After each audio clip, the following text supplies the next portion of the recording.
This podcast was brought to you by Dragon Shield. Use code PLAYTOWIN5 at the affiliate link down below for 5% off to help support the show.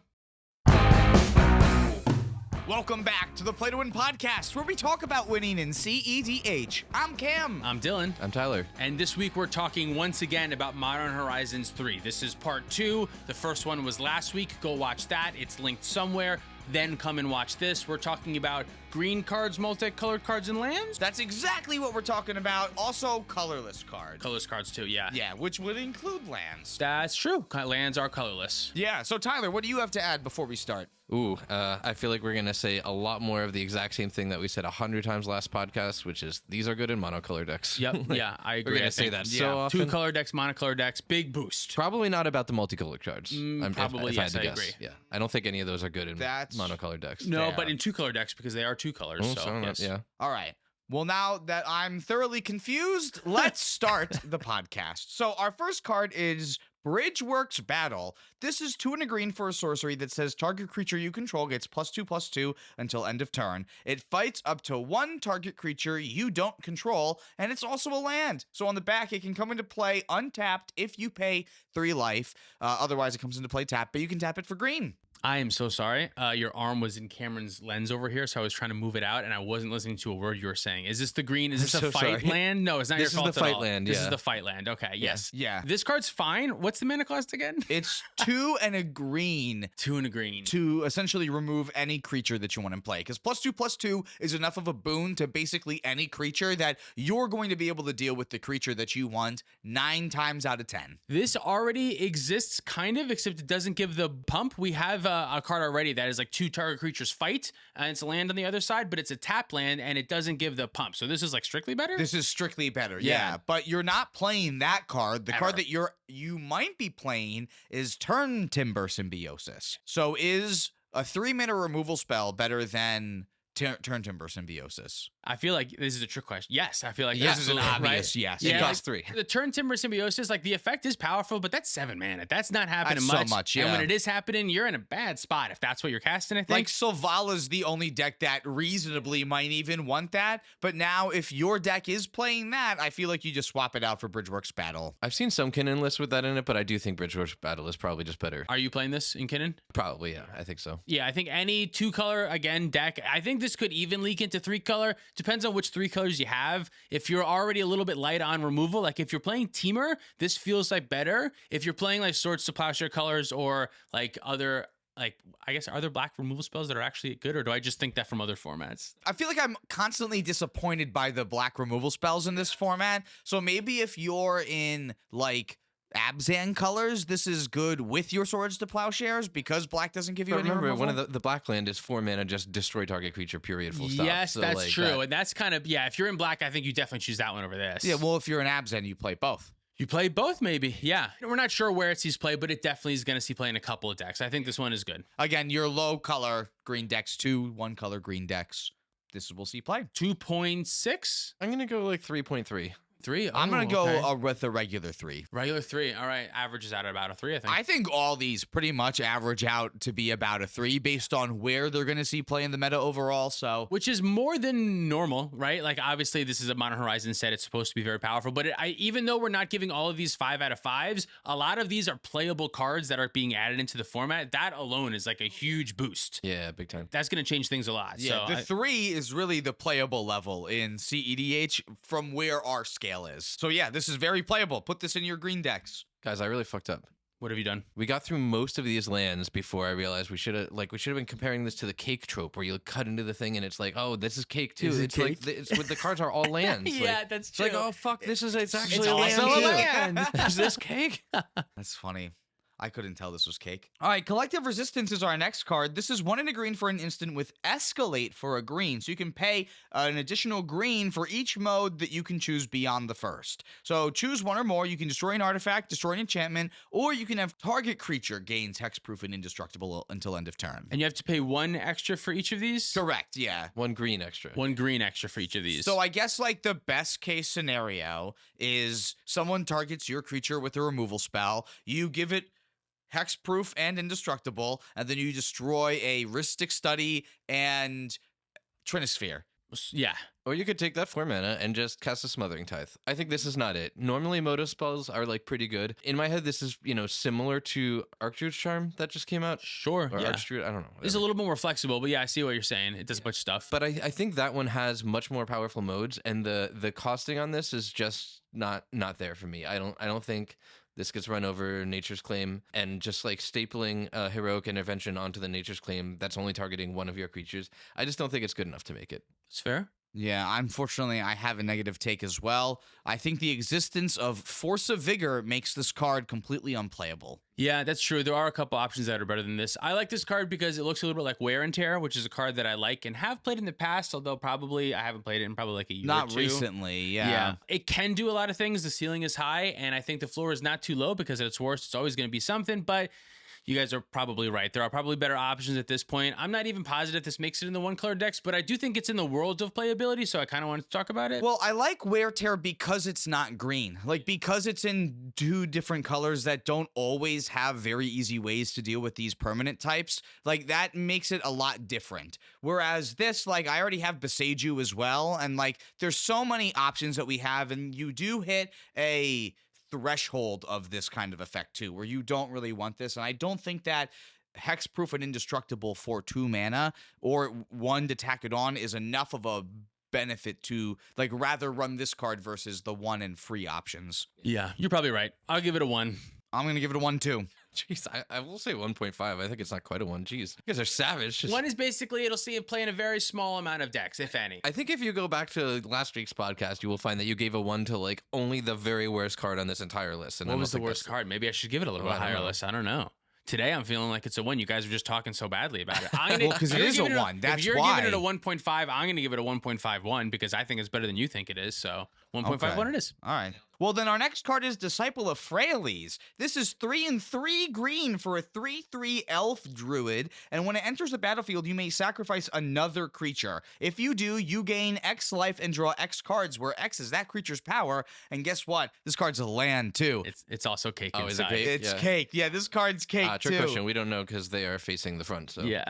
don't know if there's cake, but Oh, that's true, I guess. You can have this cake untapped if you pay 3 life as well. Is that how it works? Yeah, and it Okay. taps for green. Yeah. This is another one I'm not sure on. 6 mana is a ton of mana, and that effect is very specific. Not a ton of things want that, not a ton of decks want that, but Dargo kind of wants that. Dargo would kind of want that. Yeah, your Jund-based Dargo decks. Maybe Sylvala wants big power too, and you can maybe use some of those big creatures sometimes to sack them and draw extra cards if you have extra mana. yeah, I think those are probably the only 2 use cases. And I think it's a great card in those specific decks, but outside of that, not a ton, right? No, yeah, I think the bridge work battle is just strictly better. Like, I'd much rather have a removal spell instead of like requiring me to get rid of a creature I probably want in play, right? If I'm gonna draw a lot of cards, that's a big power thing. I probably want that in play in most decks. Not as much as you want cards, but Have you thought about it in I Kinnan at guess. all? You have a bunch of big fatties, absolutely but not. you never want to get rid of This doesn't them. go in Kinnan, yeah. Right? Yeah. You may sacrifice another creature, so you can still spin into it, and instead of Oh, it's a whiffing, creature. you just have a 3/3 Is it on at least. ETB? It is on ETB. It is on ETB, But yeah. it's another creature. It can't sack itself. You can just get rid of Kinnan. Yeah, just get rid of Kinnan, dude. Yes, yeah. Let's Get all rid tell of Tyler Kinnan, to draw put this 2 deck in his deck cards? so he can get rid of Yeah. Kinnan. Yeah, no, I'm not even gonna try Shove this. it in. Overall, not great, but in those specific decks we talked about, I think this is good. So does that put it at like a 2.5?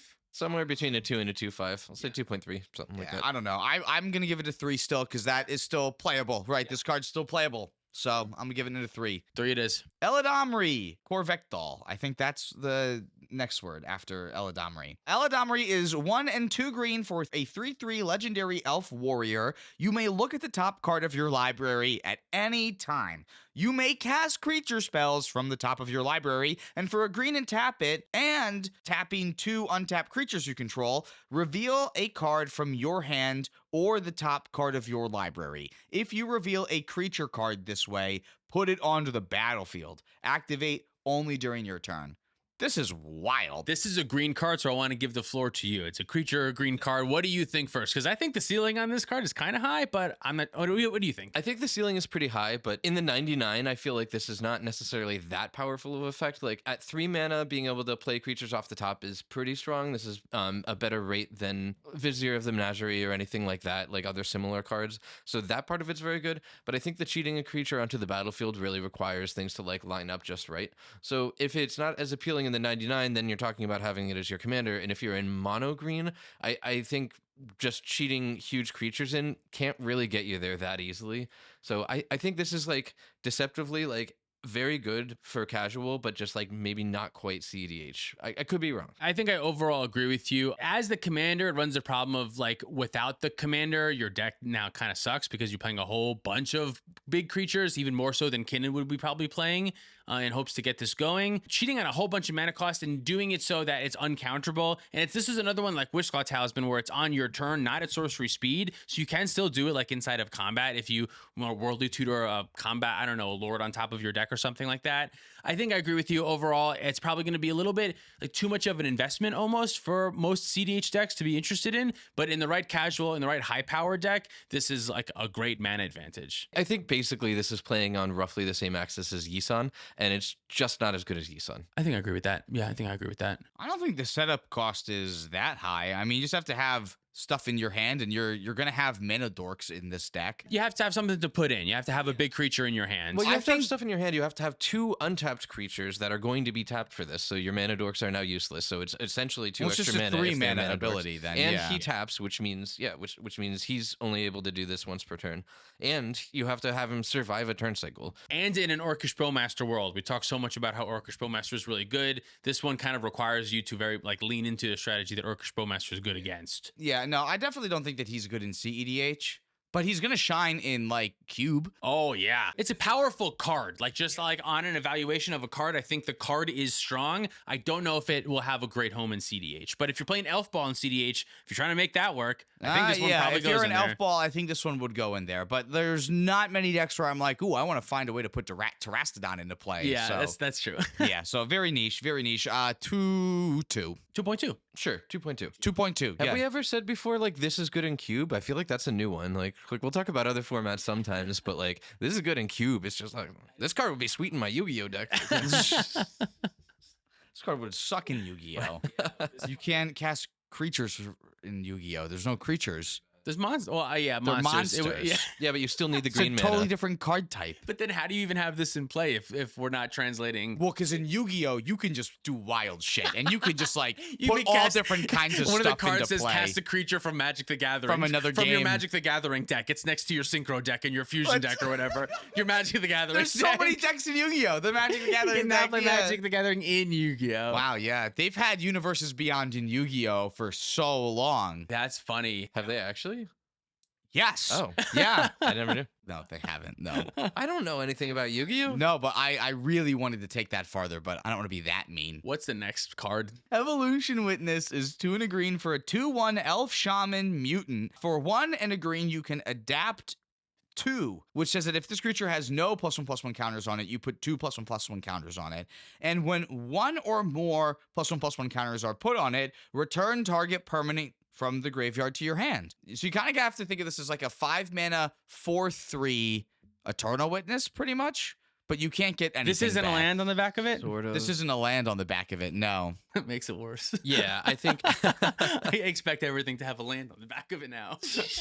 I think the rate is not great on this in general. I have a hard time evaluating if it's good in Tayum because the ability to adapt and put 2 counters on it and then remove them with Tayum while also doing graveyard stuff, which is what Tayum wants to do, might make it good enough, but I just don't know the loops well enough to understand if it can generate enough mana to make that appealing for its additional ability. Yeah, that's the thing. Like, Tayum can take the +1/+1 counter off of it, which would allow you to adapt it again to get something back.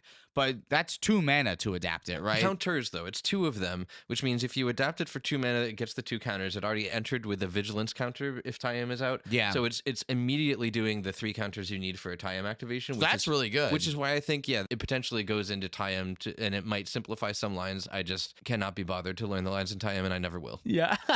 I think on principle, I'm there with you. I will not learn time. But like, Tayum already doesn't have a problem getting permanents back from its graveyard into play. So like, does it even need this then? Like, That's- if you're yeah, playing I don't Eternal know. Witness already, like, this isn't better than Eternal Witness in any capacity, even in that deck, I would just imagine. No, in that deck it is absolutely better than Eternal Witness. Oh wait, no, I'm sorry. It cares about specifically 1/1 counters, not Yeah, any no, counters. because when it comes into play with a Vigilance counter, it says, I don't give a fuck. If you have like another way to put +1/+1 counters on it, like you can adapt it and then still put more +1/+1 counters on it and be able to get more permanence back that way. But if you don't have ways to consistently put +1/+1 counters on it, it's not going to do what you want it to do.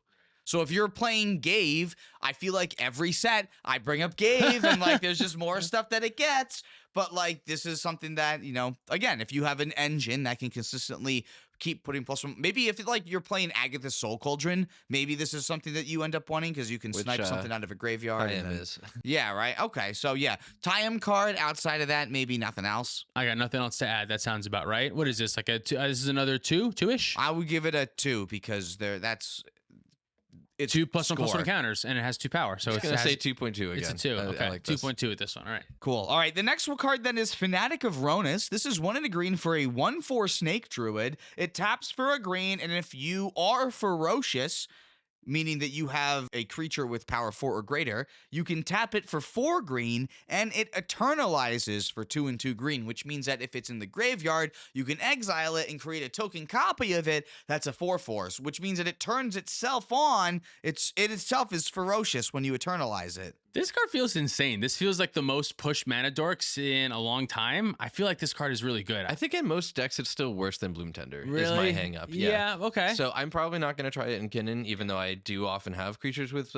much greater power because my interest in 2 mana dorks is pretty low. But that 4 toughness, that's pretty good against Bowmaster. Yeah, it is, but that's not the only consideration, and it's not part of a great go fast plan. Maybe Sylvala wants this. I guess I'm just not really sure what decks are reliably have a 4 mana creature like Kenrith. Ragged Draga. Yeah, I don't know. Kenrith, but like at the same time, it only taps for green. Unless I really want to give +1/+1 counters to all my stuff, like I'd much rather have things that would tap for many colors of mana, especially if I'm putting 2 mana into it too. Maybe this isn't as good as I think it is. In my mind, this card, I mean, it's got to be in specific decks, and I guess it's in decks that probably aren't the most played. I'm thinking like Crom decks with green in them, and I guess that's really not really a popular deck right now because you want to be able to easily have access to that 4 power, but this card feels powerful to me. Tapping for 4 mana is so good. If you're in a Thrasios deck that can pair Thrasios with, I don't know, Thrasios Crom, this feels like the most insane card ever in Thrasios Crom. You know, if you're in Thrasios Crom, I would excuse you for throwing this card in there. Yeah, but I guess it is kind of specific in that. I'm seeing the 4 toughness and seeing the ability that like I can eternalize this too late game if I'm playing a grindy creature deck. Like that'll be helpful, I think. But maybe it just doesn't see play in enough powerful decks. Yeah, that gets rough because that's like you could either activate Thrasios instead of eternalizing it. Yeah, that's true. Which is kind of tough, I guess. It depends on where you're at in the game. I don't know. Like I said, I could excuse it in Thrasios Crown, but I don't know where else I would see this card. Fair enough. outside of that. I think on merit it's a powerful card, so I think I'm still going to give it like a 2.8, but I'm fine to be admitting in 6 months that it doesn't actually see play. I'll say 2.5. I'm going to say a 1.5. It would get a 1, but it has the same staff that Jafar from Disney's Aladdin has. All right. Primal Prayers is 2 and 2 green for an enchantment. When it enters the battlefield, you get 2 energy. And you may cast creature spells with mana value 3 or less by paying 1 energy rather than paying their mana cost. If you cast a spell this way, you may cast it as though it had flash. This is the new Allurin? This is the new Allurin. So Well, on its... it's not the new really Allurin. Yeah, Allurin. like on its front side, it kind of looks like it, but Allurin just lets you play the thing for free. So you can't just like throw this in the Allurin decks and say, oh, Asarak the Archless. It does. is still It lets you gonna pay go. for with energy instead or something. You only get energy when it enters the battlefield, not when like a creature enters the Yeah, you battlefield. can't keep on going by itself. So you have to have a way to make infinite energy if you want to be able to play things infinitely with this. Yeah. I think part of the problem here is that the energy is also the part that gives them flash. If you could just cast them with flash and you could just pay their normal mana cost, it would be one thing. The one advantage this has over Allurin is that it's not symmetrical. Your opponents cannot do the same same thing, which Allurin does allow your opponents to do. However, since I think Shulane is maybe the only deck that actually ever sees Allurin in play, as Shulane players probably know, like your opponents don't really give a shit and are barely going to take advantage of it anyway. So like it just is not that big a deal for it to be symmetrical, and this is enough worse than Allurin that I think there's zero chance that it sees play in any deck in CEDH. I'm thinking of this like a collected company, but for your hand instead of the top 6 of your library. What the fuck Because did you just say? It's a 4-mana card that can basically cheat 6 mana of creatures into play. It can do that? Yeah. You spend 1 mana to put something in? You spend 4 mana to have 1 energy to put a 3 CMC thing in or less, right? Interesting. So like that's the cap of this, is that this is a 4 mana ramp spell to 6, but only for 2 3 CMC creatures. Okay, but Coco, you don't need the cards to be in your hand. You look at your library. Yeah, that's why I said this one is for your hand instead of the top 6 of your library. So it's 6 cards in your hand instead of 6 cards in your library. I'm following It's like this. a fair, balanced Allurin, which is probably what they were going for. Like the original intent probably wasn't Allurin. That's why it's printed into Modern instead of being banned immediately. Right, yeah. I think the only combo that I heard with the Asurek, the dungeon guy, what's his name? yeah. There's a new white creature that says whenever a creature enters play, you get an energy. It's a 1 white mana creature. I don't remember the name of it. It's on screen right now, thanks to Cameron. Those 3 cards together, then you got a loop. Is that good? No, because 3-card combos are not really good. But It's definitely worse than the 2-card combo that Allurin and Asurek have. right, which already doesn't see play. So I can't imagine that this will either. So F tier 1, is this- I'm gonna give this. Are we going to give it like a 0? Should we give it a 0? Yeah, let's give it a I 0. didn't know 0 was an option. I thought we were talking 1 through 5. all the Tyler, time. you could say a color and we'll put it on the I scale. have done that, to be fair. Oh, we will. You Yeah, can rate it I'm whatever gonna you give want. this one a George Costanza because Cool. Yeah, this gets a solid 1. A 1. Okay, I'm going to give it little poop emoji. A little Poop poop emoji. emoji. That's what I'm Great. going to give this one. A little poop emoji. Great. We're going to eat our words with this card later when someone's like, you fools, you You forgot. fools. Guess what? All right, here's a card. 6. Ooh, good, I think. What does it do? It's great, right? It's 2 and a green for a 2/4 legendary Treefolk. It has reach, and when it attacks, you mill 3 cards, and you can put a land from among them into your hand. As long as it's your turn, non-land permanent cards in your graveyard have retrace. That's goofy. That's so really messed good. up. This Yeah. feels good. So retrace means that you can discard a card to cast that spell. Discard a land, I A think. land. Thank you. It has to be a land. which yeah. 6 helps you find with its attacks trigger, which is nice. This is actually super stupid flavorful because Renin 6's ultimate was a retrace effect. So it's funny that when Renin 7 came out, there was no retrace effect because that was clearly 6's effect. Now we know. I think this card is really great. I think it goes in Timna green strategies. I think it goes in a lot of green strategies. I think just being able to, it is kind of like Luris, and Luris doesn't see a ton of play. It's like you can get something back from graveyard every turn, but this doesn't have a restriction on 2 mana value, which I think is a big deal.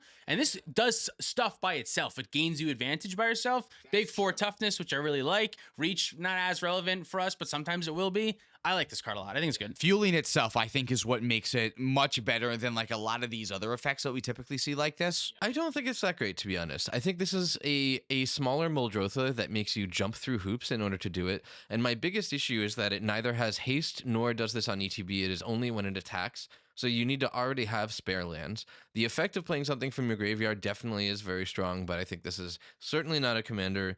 Only 99, and I just don't think it's as good as people are saying. I have a comparison for you. Professional Facebreaker. To me, these cards feel similar. Never mind. Facebreaker triggers I for regret other you saying that creatures. too Yeah. because I need to side with you, Dad. Yeah, his and that's argument. not a good one because Facebreaker triggers for other creatures. Yeah, so so my only thing is that when you cast this card, that turn you're not looking to retrace anything, so I'm not as concerned that it doesn't have haste and won't mill. The turn that I'm looking to get something back is the turn that that it can attack and can do something. I am sad that it doesn't like mill when another creature attacks, but this doesn't have to hit. It just has to attack, and having a huge butt means that it's going to get kissed a lot in combat. So I think that you're going to be able to safely try to retrace something a medium often amount of time because you only played like 29 lands is the other thing. I think it's still good with Underworld Breach decks, because you don't exile the thing that you're retracing. If anything, like, you're helping fuel your Underworld Breach in a myriad of different ways. So I think if that's going to be an option for you too, I think 6 is going to be helpful as well. Yeah, that's true. I think there's some things that we have yet to realize with this card we haven't seen, but I think it does enough that I think it's going to end up being very powerful. There's a lands deck that we'll talk about later in this podcast. Gitrog Monster is already a thing too, so I think like this card slots nicely into that. Is this part of an intuition line with Underworld Breach? Can this help an intuition line? I don't think I want to search for a 3-mana do-nothing creature when I'm intuitioning. Because if you give them 6 and Savine's Reclamation and Underworld Breach, no matter what, as long as you have a land, you should be able to get the Underworld Breach? I guess, yeah. Is that helpful? Because we already have the line. I feel like you're playing Eternal Witness in that deck already, and you would rather get Eternal Witness. Okay, yeah, maybe it's not good there. Okay. I think I'm just going to call this a 3. Oh, okay. I was also going to give it around a 3. So the fact that you give it a 3, I'm going to give it a 3.2. We won. That means that our arguments won. High nice. five, Dylan. We're good and smart. Good. Nice. Yeah, I think this is playable. 3.25, 6. 3 point. You know what? No, it gets a 6 because it's 6. It gets a I'm 6. giving him a 6. All right. I changed my answer. A 6. A 6. Great. Yeah. 2 6s. I can't stand Number either of the you. beast. Best card in the set. Best card in the Absolutely set. not. I agree 3 with 6s across the board. Next. All right, we're going to move into the multicolor cards, and we're going to talk about the first commander that, maybe we already saw on the channel. I don't know when these are going to come out. Yeah, back we to definitely, back. yeah, we saw it already. Wow, but we haven't played it yet, so this is going to be incredibly interesting. Yeah. All right, so Imskir Iron Eater is 6, a black and a red for a 5/5 legendary demon with affinity for artifacts. This spell costs, you know what affinity for artifacts means. When Imskir enters the battlefield, you draw X cards and you lose X life, where X is half of the number of artifacts you control rounded down. And then for 3 and a red, you can sack an artifact to have Imskir deal damage equal to the sacrifice artifact's mana value to any target. This is really cool because we actually built this deck with our top tier patrons during our Zoom hangout the other day. Yeah, we got it together with all inspiration from everyone else. I think the deck is sweet. Just something kind of interesting. Having that card draw right on an ETB is kind of nice. It makes it feel almost like a little Atali, where you want to be like copying your commander a couple times to get more of those ETBs. An important thing to note, and I'm pretty sure, correct me if I'm wrong, this is how casting spells work. The way that you cast a spell is first you announce that you are casting the spell, then you check the affinity and see how much cheaper it is. So say, for instance, you have exactly 6 treasures out. This will cost 6 less. You will say, I'm casting this for 6 less. Then you can sacrifice only 2 of those treasures to make a black and a red and cast this guy for just a black and a red. Even though you've already sacrificed a couple of the treasures, it can come in for just that amount of mana, right? Yep. Right. That's how it works, which is very, very relevant in this deck, is you cast it first and then sacrifice the treasures, but those treasures still counted for the discount. I think it's pretty unique with this card. Same thing goes for Lotus Petal, by the way, and that alone in this scenario you just said is a ETB draw 2, lose 2, which is great. For 2 mana, you got 2 cards and a 5/5 in play. It's half. It draws half the cards. Yeah, you had 4 treasures left over. Oh, right. Yes, from that situation. Yeah, it is rounded down, unfortunately, which rounded is like, down. Yeah, so it's diminishing. It's so powerful they had to not bust it. This is the commander. They were like, let's put a bunch of caps on this one. The Simic one, let's remove them all. But the Rakdos one, let's lock this baby up. Half of it. Only draw half. Fuck you. So it's definitely diminishing returns the more you're trying to use the ETB kind of within the same turn. I think it's hard to like chain off and just keep going with this, but it's still a very powerful effect. I'm definitely a sucker for things that ask you to play eggs. Like I love It's just a decks fun that do strategy. that. Yeah, for sure. I also want to note that like it's kind of almost a shame that it's Rakdos, because if this was in the right colors, it would immediately go in the 99 of Tivit, which I think is really interesting. Oh yeah, if this was like an Esper Yeah. card, this would 100% be in Tivit. My favorite thing to do with this deck is make infinite mana and then cast Imskir to draw most of your deck. Like you can sacrifice a very specific number of treasures and make sure that you leave yourself a very specific number of treasures so that you can draw basically however many cards that you have life at that point. And then you can loop Spine of Isha with infinite mana and your commander's ability to deal 7 damage to someone by sacrificing the spine. It immediately comes back to your hand, recast it, destroy something, and you can have a flawless victory that way. For infinite mana in Rakdos, we're probably going to be doing Dockside with Cthulhian Nightmare. That's such a frustrating thing to say. Dockside with Cthulhian Nightmare. You know what's funny is Dockside that with it's Cthulhian not Nightmare. even Dockside with Cthulhian Nightmare. What it's is it actually? Chthonian. Chthonian Yeah, Nightmare. this Jesus isn't. Christ. This isn't. What's his face? Who's the H.P. Cthulhu guy? Lovecraft, I think. Is that who H.P. you're talking about? Lovecraft. Yeah. He writes books. Orson Lovecraft. Orson Lovecraft. You're doing either with that, with the Chthonian Nightmare and Dockside Extortionist, or with Cloudstone Curio, Dockside Extortionist, and another creature, and you can make infinite treasures or however many treasures you want that way. That's our main win line, along with Dualcaster Mage and Molten Duplication and Twin Flame. So this should be a cool deck. I'm excited to see it. It'll be a little bit less good than Obnixilis and Rakdos, maybe, I think. Flat correct, yes. But it's still Rakdos, and Rakdos is fun and good. All right, let's take a break from talking about legendary creatures and move on to Invert Polarity. This is 2 blue and a red for an instant that says choose target spell, then flip a coin. If you win the flip, gain control of that spell, and you may choose new targets for it. If you lose the flip, counter that spell. I think it's bad. I really do, but I've seen a lot of chatter about it in other formats. The upside is really good. If this was printed 10 years ago, if you lost the flip, nothing would happen. Yeah, but you at least you still counter it either way. You still counter it no matter what. Yeah. And then if you can also gain control of the Ad Nauseam, the One Ring, Heuristic Study, whatever it is, what a swing. But a cancel? I don't know. Yeah, and the other problem with this to me is that sometimes what you want to like counter or mess with is another counterspell that's targeting your thing. Yeah. And if you're in the situation where you gain control of it, but the only valid target is still a spell on the stack, that's going to feel really shitty. So it can't actually reliably answer another counterspell depending on the situation. That's true. It's much better at answering a win condition or a threat or a draw engine. It's very good if you are a control deck, a slower deck, a Thrasios deck, something like that. It's not great at protecting your own stuff particularly well. I was going to say Kraken Sakashima because it says flip a coin on it. That deck too, yeah. I think. Yeah. But that deck operates on such low mana margins most of the time that it still might not want it because it's 3 pips, and I feel like that deck is not usually interested in 3 cost spells. You want to flip the coin on your turn when you can like do other stuff, not like when you're countering someone else's, I think. Well, as the only deck that I know that plays Krark's Thumb, it's the only deck that I would assume to put it in. Yeah, I don't know if this one is strong enough, but I'm definitely looking at it. I still think I'm going to give it like a 2. You know, well, what if you also have like Tavern Scoundrel out? And like this is technically then only a 1 mana thing that you got to flip a couple coins and you get a couple tries because you get to copy it with Krark. I think if I were playing Kraken Sakashima, I would certainly be interested in at least thinking about and maybe testing this card. I don't know if it'll make a final cut before you go to a tournament, but I would be interested in playing it. Ken, tell me I'm wrong in the comments. Yeah. I just think it relies on the if of having Stormkiln Artist or Tavern Scoundrel or something else out. Often in that deck, if you already have those pieces assembled, like this is not the thing that you need to push you over the edge. There are like easier ways to get pushed over the edge to a winning turn. Because by the time you get to those things, you have so much less mana left over at that point because it takes a while to play Kark, Sakashima, and one of those engine effects. Now you really just have like 1 mana for your opt and hope that your opt can get there or something. You don't have 3 mana to wait then. And then especially like such specific pips. Yes. 2 blue and a red. Yeah. That's so annoying. That's really hard to cast. All right. Invert Polarity gets 1.5. 1.5. 1.6. This guy. It's trying to be different over here. Nadu! Winged Wisdom is 1, a green and a blue for a 3/4 bird wizard that's legendary.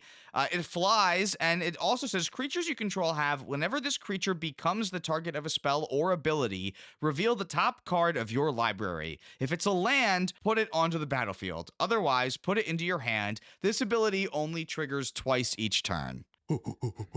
Yeah, this card's a powerhouse. We found a good one. Yeah, I got crushed by this on play day already. This card's really good. It gets out of hand so quickly. You don't realize that the land comes into play untapped right away. If you have something like a Lotus Cobra, that gets even more nutty right away. Oh, yeah. And if you have a way to, like, flicker Nadu, it resets the triggers for everybody. So you'll be able to do this so many times. Displacer Kitten makes Kitten makes it so good, insane. yeah. Simic player, resident Simic player. What are your thoughts? I think it's really exciting. I mean, to me, especially because I like Simic, it's just like what Orvar would be if Orvar was actually fun or good. Yes, or good. That's yeah, a great that's comparison. Really what it is. Yeah. I'm so sorry to Orvar players, but this feels like a strictly better Orvar, right? There's 3 cards that you primarily like want to find in this deck. Shunko, Lightning Greaves, and Umbromantle are the 3 equipment that have an equip cost of 0 that make it super easy for you to just like trade equipment back and forth to all of your creatures. Yeah, the ones that you cast today, the instance that you could at instant speed target all of your creatures. Like Sylvan Paradise. You have like 4 creatures out. It is a 1 mana, like effectively draw 4 cards. It's better than Ancestral Recall. It's better because the lands put come to into play. How Right? does it draw 4? Because it still only triggers twice per turn, right? Each creature gets an instance of it can only happen to that creature twice per turn. Yes. If you have 4 creatures, you can do it 8 times. That is how it works, right? The spell at once, if you cast it, you can only target it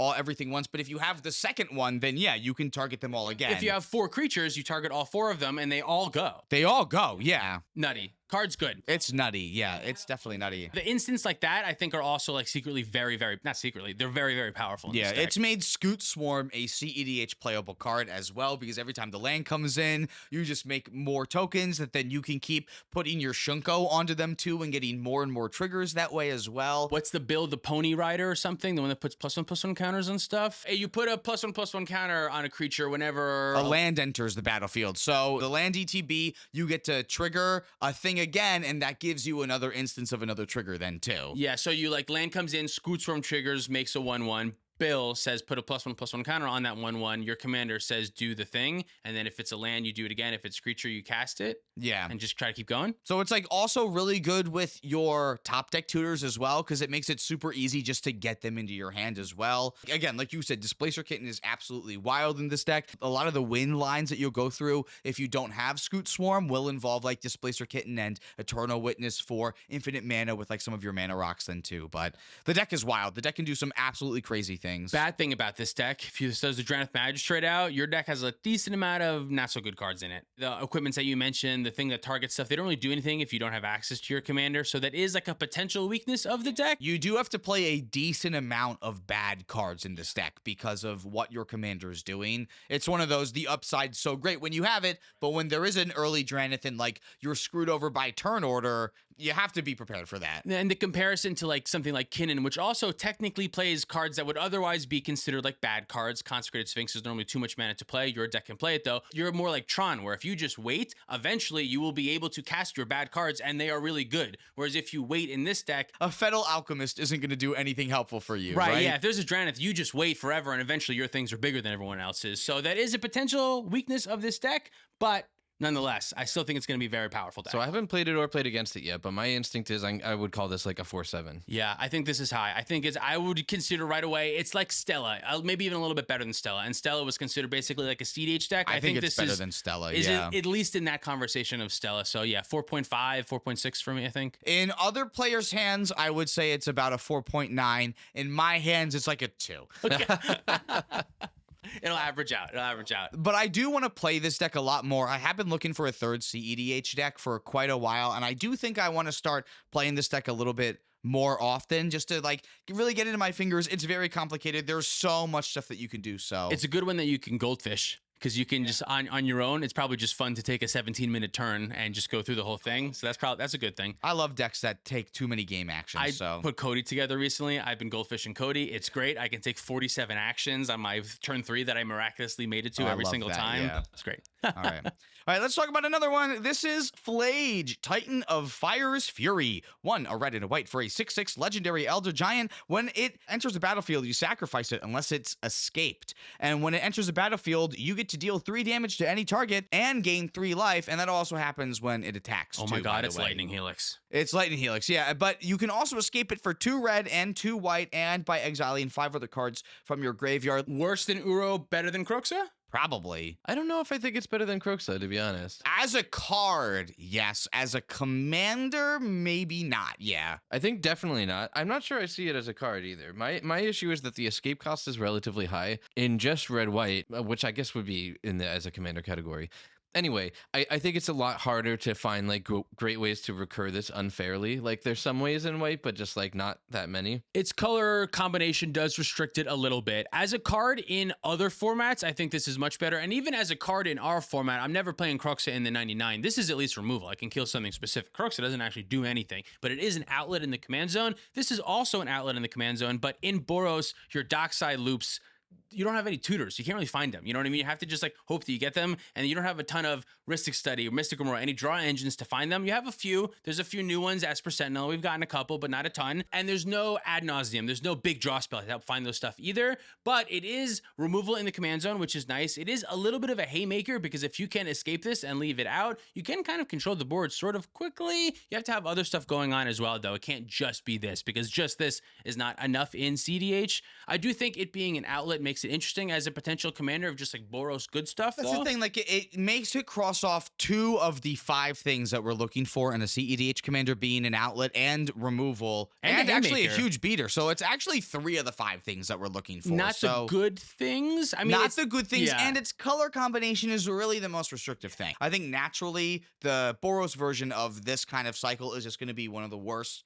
because of its color combination. Yep. You can play things like we were talking about baubles earlier, Mishra's Bauble and Urza's Bauble. Those type of cheap artifacts are helpful for being able to recast this quickly. And if you can get this out on turn 4, it is going to be like one of the biggest, if not the biggest things on the board. And if no one's won by then, it will help you like push into a mid game until you find something. I'm not even sure that it's better than Winota, and Winota doesn't see play right now, to be honest. But I still think it's interesting. I am positive that it is much worse than Winota. What? Like, oh, much not worse. Close. Oh, okay. All right. I'm calling this a 2.3. I think this card sucks. Interesting. What do you think? You know, it's tough because this doesn't make you require to build around your entire deck being like humans. The deck that I've made was and... just good stuff. It's basically blue farm without the blue and black cards. Yeah. It's just not and like really Winota great, but... puts a huge target on you as the Winota player. Yeah. People will say you're playing Flage. Man, I don't have to pay attention to you at all. Yep, there you go. I'm gonna give it a 2.9. I'm gonna give it a 2.9. I think it's almost there. I'm gonna give it a 2.5. I think it's just its color combination is gonna naturally hold it back. So I think for that reason, 2.5.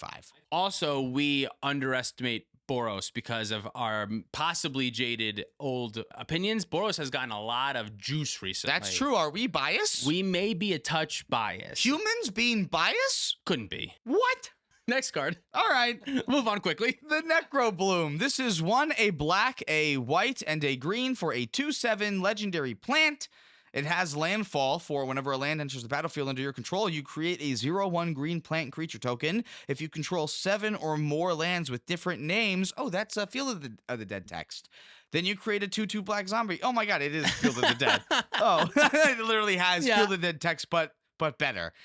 So lands you control in your graveyard also have Dredge 2, by the way. What the fuck? That's crazy. That's a crazy sentence to have on a commander. This card realistically is probably, I don't know how good it'll be in cEDH, but for like a casual commander, this is the most busted thing I've seen in so long. It feels crazy to me that this is like right on the commander.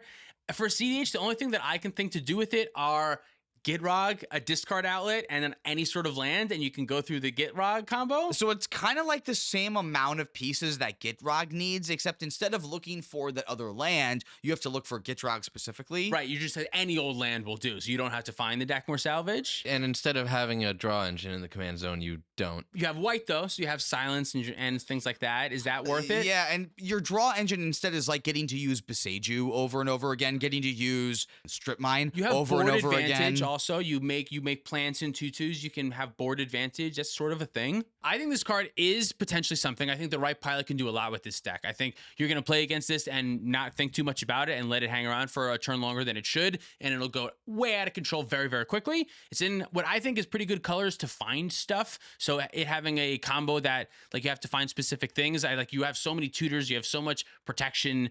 You have so much ramp. I think it's close to something. It's better than the Boros one. I know that. It's better than the Boros one. I'll give it a 3, and then what I'll say. It's better than the Rakdos one. I think it's a solid like 3.3. I think this is like very close to a good commander. I could be wrong. I think you guys have spent more time with these commanders than I have, but I'm not convinced it's better than the Rakdos one, and I'm going to say this is a 2.7. 2.7. Okay. Just what's your issue with it? Not too difficult to put together? Yeah, I just think it's too slow, and it's too many hoops to jump through. Like, Dredge is super powerful, but like it really needs a B part of the A+B to even get rolling, and that's not like a win. You know what I mean? Do you think it's possible to do actual Dredge and like play Dredge cards to fairly, like, not fairly, but like fairly for cEDH, like sneak in extra things from the graveyard? What are you sneaking in from the graveyard that's worth it? The same thing that you sneak in with Vintage Dredge. Bunch of 3/1s and 2/1s and little idiots. The phrase bunch of is what makes it good in 60. In those and 1/ofs in Commander. Like 4 prized amalgams makes that deck great. Having 1 prized amalgam and 1 Narcomoeba makes this deck fucking suck. Then those are blue cards too, So, so we like, can't even play those. The good ones. No, like, unless you're hulking, like, maybe you can mill Hulk and then you have enough tokens. This thing makes tokens, and then you can, what's the name of the flashback? Savine's Reclamation? No, the flashback reanimator Dread's spell. Return. Yeah, you can Dread Return Hulk back into play. Is this a Hermit Druid deck, perchance? Is this a Hermit Druid deck, perchance? You could. I'm not going to be the one that tells you no. Well, then the problem is, though, You have to play your 4-mana commander and your Hermit Druid on top with all of them, and if you play get a couple lands. Hulk back, what do you find in your deck? Your deck's in your graveyard. You have to hard.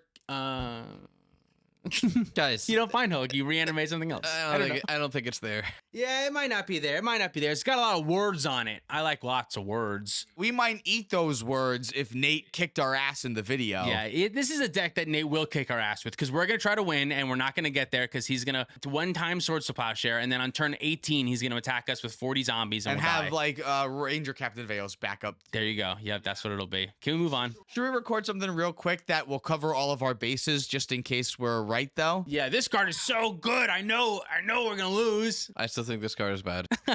Great. All right, let's move on to the colorless cards and talk about Disruptor Flute. This is 2 mana for an artifact with flash. When it enters the battlefield, you choose a card name. Spells with the chosen card name cost 3 more to cast, and activated abilities of sources with the chosen name can't be activated unless they're mana abilities. This is very, very specific Silver Bullet, but it's 1 mana? It's 2 mana. It's 2 mana? But having flash makes it interesting. Like, being able to disrupt lines as they're happening Yeah.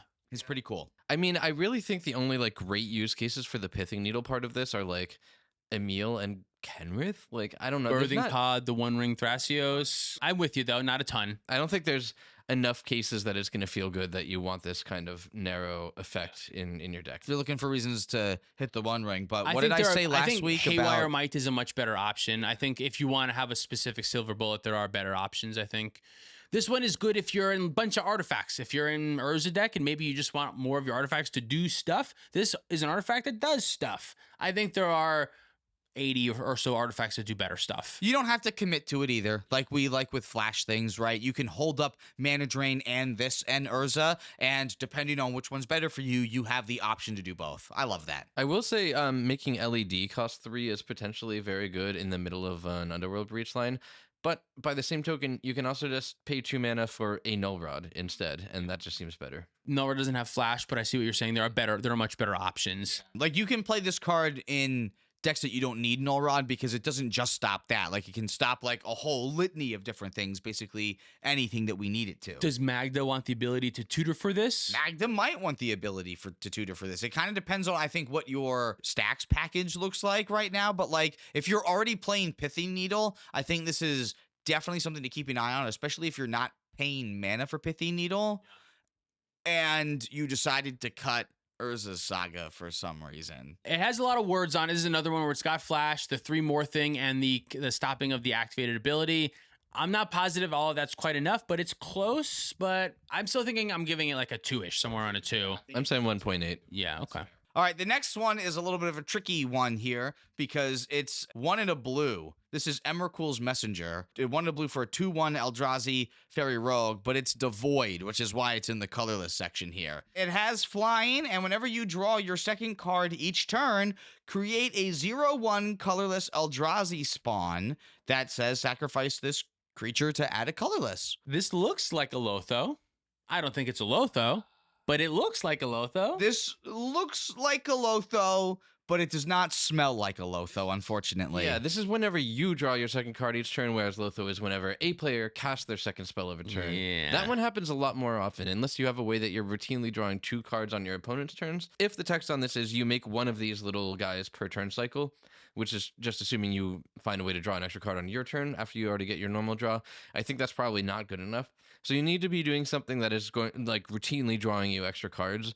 And I think where that puts me is that the only deck for this is Niv Mizzet. Yeah, that's true. Does Niv Mizzet want this, though? No, because it makes things that sack for colorless mana. You and that really need the sucks. color pips in Niv Mizzet. I Yeah, feel like, you right? really want those color pips. Yeah, so. I was thinking in low color blue decks who just want extra access to artifacts. Urza can. No, it doesn't even actually because No, it makes they're just Eldrazi. regular creature It doesn't even make an spawns. artifact Yeah, though, that Urza can tap. So maybe it's not that great. but it looks like a Lothos, so I wanted to include it and talk about it. Things that get you mana over the course of the long term, and much mana over the course of the long term, I think definitely are things to look at, but I'm not sure that you're consistently triggering this enough on like your opponent's turns to make this worthwhile. Otherwise, you have to have like a Rhystic Study in play that's consistently getting fed.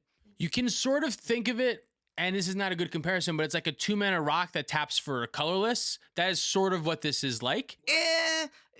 You're not guaranteed to get that colorless, though. Yeah, it's why it's only sort of like that, but it is kind of like that, and you can sort of stash the mana over time. So if I play it and then cast something else, get a little guy. Next turn, cast 2 things, get 2 little guys. Following turn, it's turn 4, and now I can cast a 6-mana spell, but that's not good for CEDH. You know what, though? It is wild with Tymna being a flying blocker or a flying attacker. Now, every time you're triggering Tymna, you're also getting like a little bit of mana to do your thing. It's not great, but like it's something. Tymna is so good that she makes basically any creature 3 mana or less better. This is a great example of that. Yeah, it's close. So this one's another 2-ish. I think I give it probably like a 2.2. Yeah, 2. the problem is I size it up against Fairy Mastermind, and I definitely want to play that more. Yeah, I think it's comparison, actually. I'll give it a 1.9, actually, because it's directly comparing with 2 other blue 2-mana creatures. Ooh, Ledger Shredder? Ledger Shredder 2. No, this gets a 1.8. We're slowly getting worse. I'm already not playing Ledger Shredder, and I think that Ledger Shredders might be better than this. It's just very different. I mean, the point about Tymna is significant. I think Malcolm Tymna decks that have access to Delny might also actually want this. But Ooh, Delny does make that a little bit different. But I think that's kind of it. So I also put this right around a 2. Yeah. Okay. Yeah, cool. All right. We have another blue Devoid spell here. So this is Coic Unsealing. It's an enchantment for 2 and a blue. And whenever you cast a creature spell with mana value 4, 5, or 6, what is this doing on the list? Oh, I know. Oh, yeah. Now I know. Create 2/0/1 colorless Eldrazi spawn creatures with sacrifice this creature and add a colorless. And whenever you cast a creature spell with mana value 7 or greater, draw 3 cards. I had to look a little bit lower, but then you remember that, Thrasios Dargo is a deck. Yeah, Thrasios Dargo is a deck, and a deck that I believe in the hands of a good pilot can be just as good as any other deck. I truly think that deck is so powerful. And now if you just give those good pilots Ancestral Recall stapled onto their commander, how are they going to lose games? Yeah, this one feels very powerful in a very specific deck there. You got to be in blue Dargo. I don't think many other decks can really utilize this, unless there's something that I'm not thinking of. But that deck in particular, I think, really loves this spell. It's disgusting. Oh my god. Yeah, it's pretty sweet. I think the next closest deck to utilizing it is Kinnan, and I don't think I'm even going to try it. Yeah, that's unfortunate, because the effect is great in your deck, but you're not going to ever trigger it quite enough. You're not casting those spells, yeah. Probably not good enough. In that one deck, in a Dargo deck, I'm going to give it like a 2.7 because I think it's going to be really good in that one deck. It's a 5 in that deck. Yeah. But it's 0 in every other deck. It's a 0 in every other deck. Yeah. So I'm going to give it a 1.5 then. 1.5. Okay. Yeah, I'm going low. 2.31. Cool. All right, the next one's very interesting. This is Null Elemental Blast. This spell costs a colorless mana, and it's an instant that says choose one, counter target multicolor spell, or destroy target multicolor permanent. Realistically, I don't know that this is good enough, but I wanted to talk about it because it's a cool card that it looks like Red Elemental Blast and stuff. I don't know if there's enough multicolor stuff, but this counters Tivit, this counters Atraxa, this counters a lot of commanders. So does Strix's Serenade that we talked about last week. That's true. And I think that true. I would rather play that than Null Elemental Blast because I have more blue sources in my deck than I do colorless sources in my deck. How many colorless sources do you have in your deck on average? In an average deck, very, very few. Very few. Yeah. You tap in your mana vault to cast this. That fucking sucks. But a colorless CEDH deck, if you were to be so bold, I think this is a perfect home in a colorless CEDH deck. Oh, only because you don't have any other interaction. You need something that can interact on the stack in any way. Yeah. The main problem is that outside of their commander, most CEDH decks are playing 1 to 3 multicolor spells. So there's really very small chances that this is actually hitting something when you need it to hit something outside of a commander that wins with its own combo, maybe. Juan. Do you want to say anything one. else? I think we skipped over you. I was just gonna say that of the very few targets that of commonly played multicolor spells, like one of them, Abrupt Decay, already says can't be countered, which just kind of cracks me up. That is really funny. There's like kind of so few that it would actually be applicable Dolphin's to. Veto. Yeah. I think it's like a 1.5. Vexing Bauble is a 1 mana artifact that says whenever a player casts a spell, if no mana was spent to cast it, counter that spell, and for 1 and tap it, you can sack it and draw a card. This card, I think, is actually very good, quietly. I think the fact that you can sacrifice it when you want to is extra helpful. We always talk about how stack pieces kind of stink when you lock your opponents out from interacting with the other opponents. Now you can go, if you want to show me a force that you're going to use on my other opponent, I'll happily sacrifice this, and you can do that. I love that aspect of this card. I saw this card shut off a power balance last week. Yeah, and it was great. so funny to have. I loved it. You can find it off Urza Saga, which doesn't come up a ton in our format, but it is sort of relevant in a couple decks that play Urza Saga. That's kind of nice. It just shuts off a lot of interaction, a lot of stuff. It's great in the early game. It's great against, right? It stops Mox Diamond and Chrome Mox. And Yeah, it Red does. Mana I mean, it's the same text that's on like Boromir and Lavinia, I'm pretty sure. So people forget about that effect all the time. You're going to catch people just like throwing out their things that they think they're just getting free value off of, but no, they're going to get caught. We've also gotten a ton of these types of cards recently. I shouldn't say a ton, but we've gotten more. Boromir is another one. I wonder if we get to a stage where we can just cram as many of this type of effect along with Lavinia and Boromir and Sanctum Prelates and clones and just have our opponents not be able to cast any spells.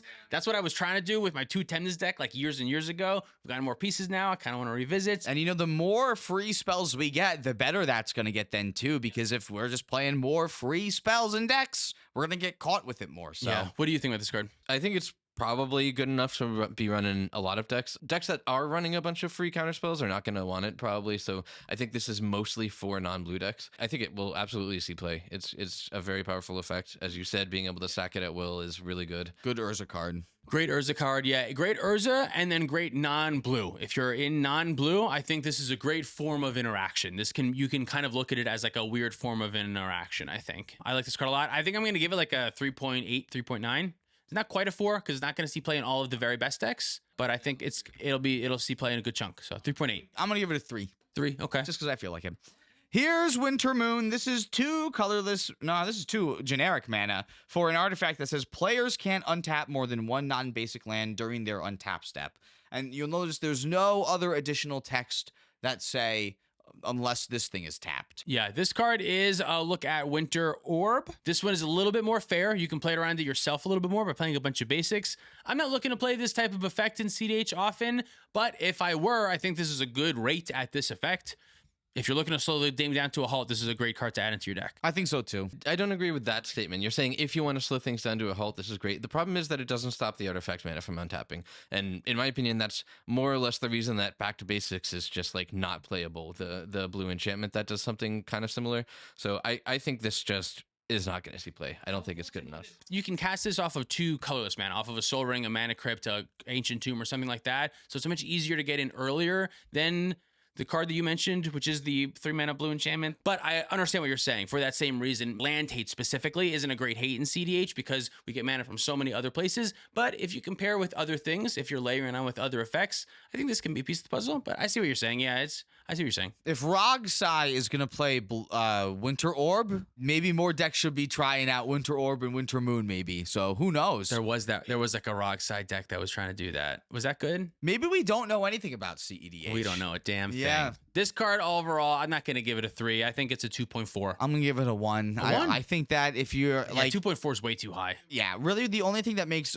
Winter Orb good is its synergy with Urza specifically. And if you can't synergize and break parity with it that way, I don't think it's going to get you enough value. Change my answer to 1.5. All right, so Arena of Glory is our first land that we'll talk about. It enters the battlefield tapped unless you control a mountain. It taps for red, and for a red mana, you can tap it and exert it to add 2 red. If that mana is spent on a creature, that creature gains haste. This land is awesome. This land is This awesome. is so good. Yeah, this is the first time we've gotten this effect on an untapped land, I think, right? Right away, untapped. There's one that, like, if you reveal an elemental from your hand, it can do this, but this one, there's no restriction like that, unless you have the mountain. This reminds me of Generator Servant is a card I would occasionally run too, which will let you sack it for 2 mana, and then if you use it on a creature, it gains haste. Just gaining haste matters for a lot of creatures.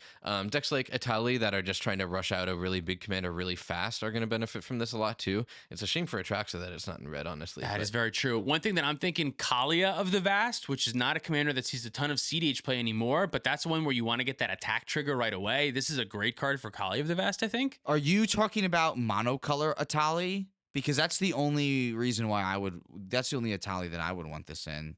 You don't think this goes in? This doesn't ramp red you. pink? This Yes, doesn't. Yes, it does. No, because you have to pay a red mana and tap it to make 2 red. So you're paying 2 red to get 2 red back. It's just a free shit. I way to misread it. give I'm haste. sorry. I'm sorry. No, oh yeah, no. If this was like Rite of Flame It on a doesn't land, I actually would be make into mana, that. yeah, but unfortunately. But it just really grants the haste and it breaks even on mana, but very specific Oh decks. man, I feel like an idiot for how hard I came out on this. Then for pretend that didn't happen. It's not that good, actually. It's still pretty good. It's still good. There are a lot of decks that you do want to give something haste. Like giving Rowan haste Yeah. feels really good. Giving Stella Lee haste. Oh, yeah. Like, I feel like there's just a lot of times where you want to be able to play your commander and win that turn. And I feel like in your low color red decks where your commander requires you to tap or something like that, this feels great. What about Sisay with the Moose? We haven't seen that much recently. Whoa, giving Jagentha haste. Jagentha haste on an untapped land. They were already playing the tapped land that gave haste. Wow, that's really good. Definitely, if you're running the Hall of the Bandit Lord, like this should probably go in. Yeah. And it's better because it doesn't cost life and you can tap it for red. And you can tap it for red just for a red. You don't have to do the ability. You can just tap it for a mana if you want to. I think this card is a 2.7. The power level's high. It's not going to see a ton of play in all of the decks, but we just rattled off a few that I think are huge boosts to it. So I'm going to give it like a 2.7. Honestly, I'm going to give it a 3 because I don't know if you'll do this, but like you could put it in Magda, give Magda haste, and then like the treasure at least makes up for the fact that it's exerted. I guess we didn't really talk about that, is that if you do give something haste, you kind of want to be winning that turn because you won't get access to this land on your following turn. Any mono red deck is going to play this just because it's better than a basic mountain, right? It's an untapped red source every turn except for turn 1 normally. Basically. If you're playing Castle Garenbrig in mono black decks, this is almost kind of like that. Yeah. I would probably play this in like 99% of my mono red decks, yeah. Isn't Garenbrig the green one? Lochthwain is the black Wayne. Names are hard. I'll go with a 3-2. I like that. A 3.2. That sounds great. Okay. Right, 3.200. Yeah. Monumental Henge is a land that comes into play tapped unless you control a plains. It taps for white mana, and for 2 white and tapping it, you can look at the top 5 cards of your library, reveal a historic card from among them, and put that into your hand, and put the rest on the bottom of your library in a random order. A historic card is not a card legal in the arena format historic, just to be clear. A historic card is an artifact, legendary, or saga. Yes, this is a very expensive ability on a land, but show this to a time traveler from 10 years ago, and they're going to go, what the fuck are you talking about? White gets that? The fact that this is on a white land feels insane to me. Like any monocolor white deck, I would be thrilled to have this treat of a card. Am I ever going to activate it? No, probably not. And stuff when is you probably going bad. When you activate it, are you going to find a saga or a legendary or an artifact? But I mean, I think the one that might want it is if there are any Heliod still running around there, where finding Ballista is very important. Yeah, great. Yeah, Heliod's great. Teshar, which I probably still want this too. Probably. Yeah. But that's kind of it, and those decks are in a rough spot right now. Yes, but this is a great card in a very select few amount of decks, which is, we've said that same phrase over and over again. I like the idea of it in casual. It's going to be an all-star in a lot of white decks, I think. Just having extra things to do with your mana is really good. Do you think there's any 2-color decks that would want this? I think the question is, are there any 2-color decks in white that also run Seedborn Muse? Because like now you're talking. Shorikai, maybe? My thought with Shorikai is that for the same mana cost, you can get Shorikai out, and I'd rather start looting through my deck with Shorikai as opposed to using this. So like, I guess maybe you still want it for something to do if you're Dranith Magistrated out. What about green-white Silvala? They make a lot of mana, right? Going through their line, they make mana or no? That sounds right, but I don't know enough about green-white Silvala to dispute it. Yeah. That sounds right. Maybe Silvala wants this. Not a ton of decks. Overall, I think this one's less than a 2. 1.6. 1.5. Shifting Woodlands is the real one, though. This is a land that comes into play tapped unless you control a forest. It taps for green, and it has Delirium. Oh, this one actually has, like, words to it here. That's cool, yeah. For 2 and 2 green, Shifting Woodlands becomes a copy of target permanent in your graveyard until end of turn, but because it has Delirium, you can activate this only if there are 4 or more card types among cards in your graveyard. What does it become a copy of again? Target permanent card in your graveyard. This card feels very, very good to me. Notable things right away. The One Ring. If you make this a copy of the One Ring, you still get the burden counter on it, but you never lose the life because by the time it's your upkeep, it's no longer a copy of the One Ring. And it keeps the burden counters on it. And it keeps the burden, so you draw more and more cards. I don't. Does Kinnan want this where you can buy back your Basalt Monolith if it dies, or any of your? I'm almost certain I'm not running this. No, and really? a big part of the reason is that Kinnan doesn't really get to Delirium that fast, and That's having this ability and just not being able to activate it isn't great.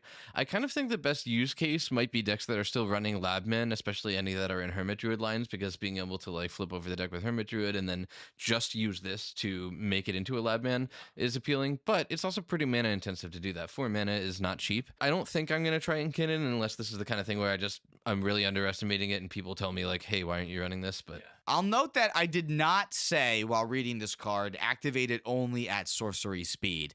So the fact that you can do instant speed shenanigans with this, I think is also going to be super cool. Like someone's going through their line, you can copy your stacks piece that stops them in the middle of something too. So I don't know. I think there is a lot of utility on this Interestingly, card. it doesn't tap to do this ability also. So you can, number one, if you wanted to, do it multiple times within a turn if you had the mana. Or more notably, you can, like, if you make it a copy of a creature, you can attack if it's been in play. Well, it doesn't regain this ability, so you can only turn it into the thing once. Okay, that's true. But it could attack if you turn it into a creature. You can attack, yeah. Which is kind of nice. I think it'll see more play in other formats than it will in our format, but I do think it is a very powerful card that in a decent chunk of green decks, I think they would be interested in something like this. The Nadu list are on like 32, 33 lands, and this is easily sliding in there just as something else that you can do. Shunko gets countered all the time, so being able to like copy your combo piece too, I think is also super fun and important. As long as your combo piece doesn't require a ton of extra mana afterwards, because this is a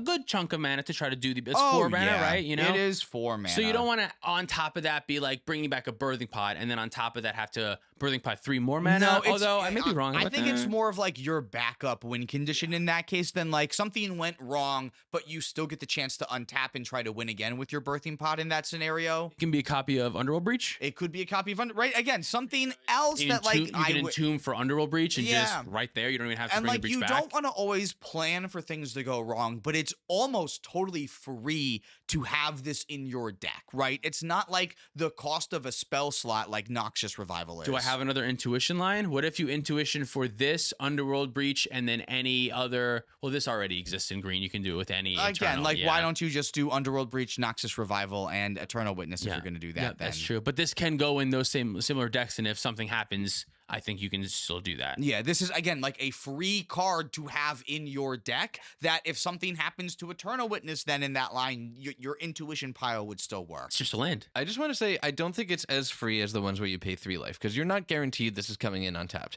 If this is your only land in an opening hand, it's going to feel like shit compared to those other ones. If you don't have a fetch land to go find something that actually is a forest, then this is not entering untapped. So that is a real cost. I think this is less free to run than the MDFC lands that are the 3 life. Yeah, that's true. That is definitely not nothing. But I still think this is a powerful card. Yeah, it's definitely powerful. I'm gonna give it a 3. I'm going to give it a 4. The only disagreement that I have with that is that I always feel like those MDFCs are like a real slot, and they almost kind of feel almost burdenish. Like, I feel like I'm getting the worst of both worlds, right? There's a lot of situational cards that we've talked about on the channel that we go, oh, I don't know how good this is, but it's very flexible and it can do both things. And like a lot of those cards don't end up seeing play. It is technically free a lot of the time, but I don't know. Those slots to me, I always still feel weird with because it's a bad land and it's a bad spell. Wouldn't I rather just play a good land and a good spell in my deck? Like, they share a slot, yes, I know, but my deck's worse because it's a worse card. Yep, I definitely know what you're saying. Yeah, this floor is a little bit lower than the floor of the other card, or a little bit higher than the other cards. Yeah, that's what I think. Yeah. Yeah, and I think that makes sense. Having something that can clone something in your graveyard, I think, is just like going to be a strong effect. I don't know. I've thought that a long time about those MDFCs, and it's taken me a long time. They're just not actually good. Yes, they're a shitty land or a shitty spell, but you want good lands and good spells. Yeah, just because they do both doesn't make it good. It has to be super efficient on each side. Realistically, most of them I think are only good in 2-color decks. Ottawa and Beseju are the only type of that effect that I think are so good in 4 and 5-color decks because Uncounterable is so insane in the removal. It's so much different. All right, we have one more card to talk about. This is Urza's Cave. This is a land Urza's Cave. That's funny. It taps for a colorless mana, and for 3 mana and tapping it, you can sack it to search your library for a land and put it into play tapped, and then shuffle. This feels good. Is this good? I'm very excited about this one, though I think it is probably better for Kinnan than most other decks. Yeah, you can find Treasure Vault and Guy's Cradle. Treasure Vault, Gaia's Cradle, and Emergent Zone, which is And part of the Emergent instant speed Zone? line. Are you playing Manamo right now? My mom Manamo You can as play well. Manamo. With the One Ring, yeah. There's a lot of great things to find. It is kind of expensive considering that the land comes in tapped. Like, you're ultimately investing what will effectively feel like 4 mana because you need 3 mana and to tap it, so you're not using it on the turn you plan to activate this, but I'm still certainly going to give it a try. I'm sure there are other decks that, especially ones that care about Gaia's Cradle, ones that do have Manamo and the One Ring and want to lean into that.